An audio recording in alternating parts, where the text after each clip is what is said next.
All right, we are going to move on to step 8 of the country bread recipe. And we are going to transfer our dough to a work surface, and then we're going to dust the top with the flour. So my work surface is my granite countertop.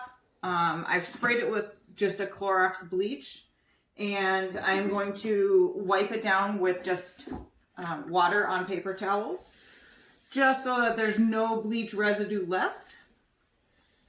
I wipe it down once or twice. This step does take a little bit of room, so I like to make sure I have enough room to be working with my dough.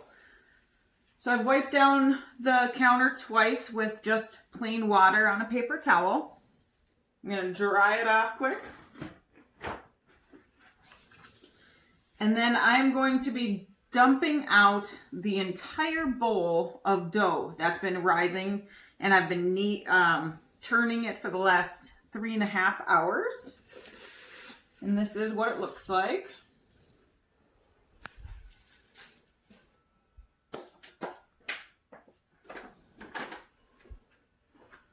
So for this step, I just use my all-purpose flour. Just do a general small sprinkling. And with clean hands now, I am going to scoop all of this dough into a ball onto my work surface.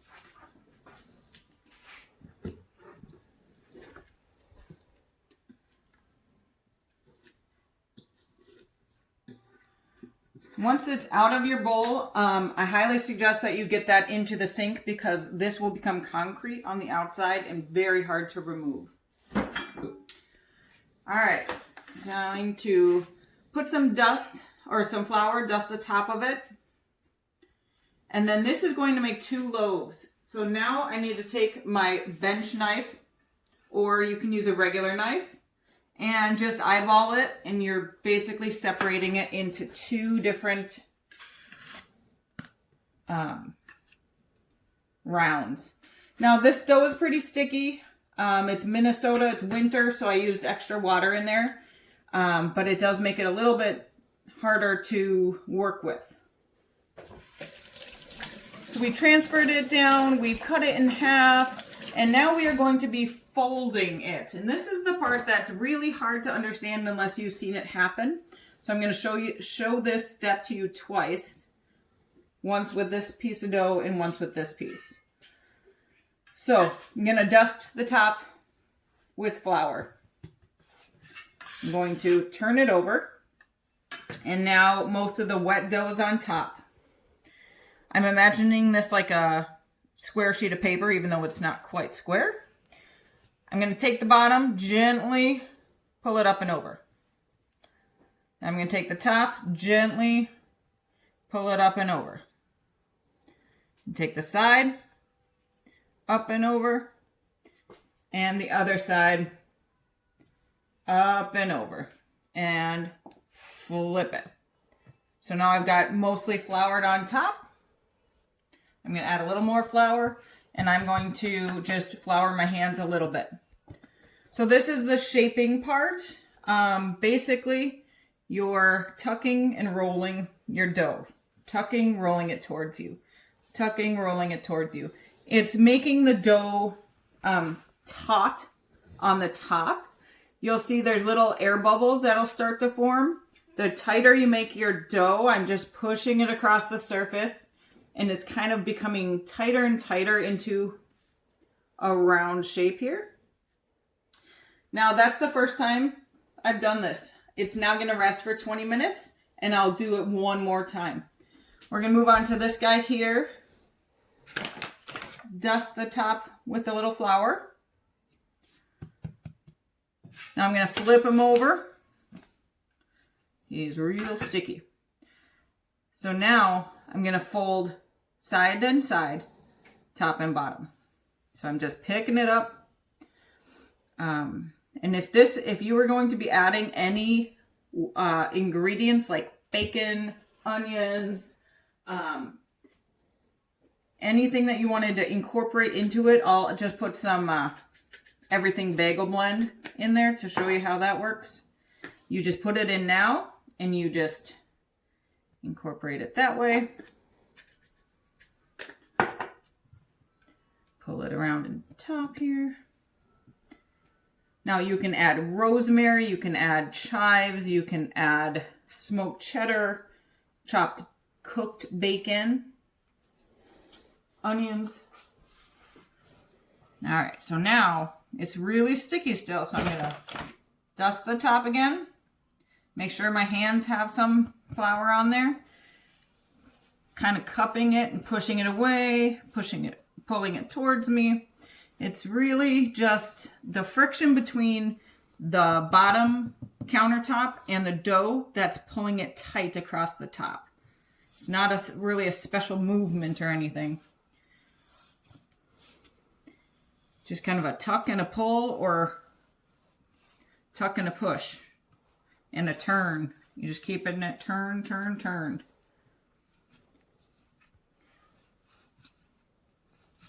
All right, now you can cover these with a kitchen towel.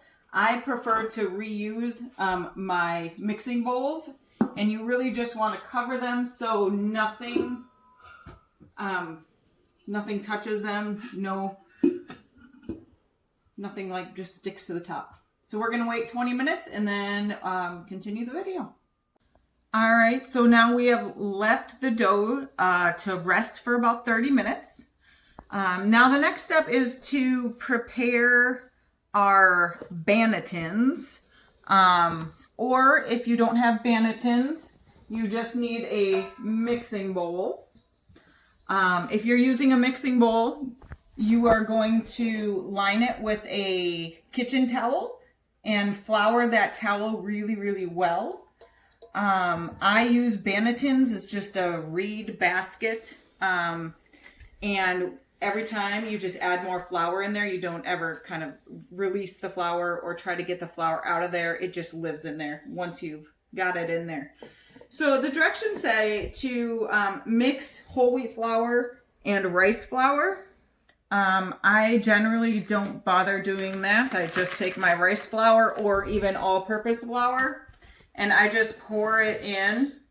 The rice flour they use because it's just helpful. It's non-stick. It's a really, really finely ground flour. So it kind of attaches to the sides of your bannetons. These you can get for 10 bucks on Amazon. Otherwise, a bowl with a thin kitchen towel with this flour on it works just fine. So I'm just gently, with clean hands, pushing in the flour into the grooves on the banneton. That's so it doesn't stick to the wood reed on the outside. So it's got a pretty good coating there. Now I'm going to do the other one the same exact way. I'm just scooping it, pressing it into the sides. You don't want a pile of flour in the middle like this. You would never leave all that in there. You just kind of dump it off to the side. You can use it when you're working with your rounds and your bread dough in a second here. The bread will not, if you have a 10-inch banneton, both of these are 10-inch bannetons, it's not going to rise up to the top. It won't fill that whole amount. So if you've got some edges showing like these guys up here, that's okay. The other thing I always do, I either put a everything bagel seasoning, maybe some flake salt, mostly, almost always, sesame seeds are really great to have right on the top. So although it's on the bottom of your banneton, it's actually going to become the top of your bread. So those are set up now. So that was step 9 and 10. We're going to uncover our rounds of dough. Move some of these things so you can see what's happening. The other thing that you are going to need is a cover for your banneton. I like disposable shower caps because you get 10 of them and it's like $2. If you can find the stretch to fit bowl covers, those are nice as well. The thing about those is you get 3 small, 3 medium, 3 large, and 1 casserole. You're only going to use the large ones. These little ones are pretty useless. So these I wind up throwing half of them away or they just collect. These are all the exact right size we want. So I'm getting 2 of those ready because I'm going to cover these at the end. So now these have rested for 30 minutes and they've spread out a little bit. What we are going to do is we're going to take our bench knife or your regular knife. You're just going to scoop it and flip it. And now we're going to fold the exact same way we did before. So pulling from the bottom to the top, pulling from the top to the bottom, side to side, and side to side. Okay, so it's like a little package.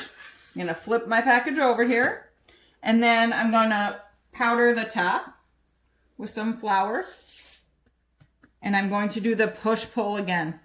Now, it's grabbing on to the bottom and becoming taut on the top. There's some little bubbles you'll see. It's almost like a skin on top of your bread. And then you'll notice that, like right here, it sometimes starts tearing a little bit. That's when you've gone a little bit too far. You want to be a little bit gentler with it. So this guy's going to sit now. He's ready to go into the banneton in about 2 seconds here. I'm going to move some of this. So we're going to shape this guy as well. And this is the one I put some of those the bagel topping in. So I'm going to do that again. Grab my everything bagel blend from the Spice House. Just put a fair amount in there. So if you're adding bacon or cheeses or scallions or shallots or onions, you're going to want to do that one more time here. Then I'm going to fold them together. So bottom to top, top to bottom, side to side, side to side. Flip them over. And now I'm going to flour the top. And just do a quick, gentle shaping. If you have too much flour on there, it won't adhere or stick to the table, and then it seems like kind of you're getting nowhere. So you just kind of need to wipe the flour away from the surface you're using so that it has a nice surface to grab onto. Now, I know this is getting taut because my bubbles are appearing. And I'm going to show you that in a second here. The other thing that kind of starts happening is you can start to see your ingredients kind of pop up. So you can see there's some bubbles, some air bubbles in there. And don't pop them, just leave them there perfectly fine the way they are. Now it's time to transfer your rounds into your bannetons or your lined mixing bowl. And you just pick up the whole thing, flip it in there. So this is called the seam side. And that seam side will become the bottom of your bread. You're going to want to cover that guy. If you let this guy sit for about 5 minutes, that seam will close up pretty well. I'm just not going to worry too much about it because these guys are going to go into the fridge now to rise. So that was step 9, 10, and 11. So I put these guys in the fridge now for 12 to 24 hours to rise. And that really allows the flavor to develop. So these guys are going in the fridge, and then we'll add another video about baking tomorrow.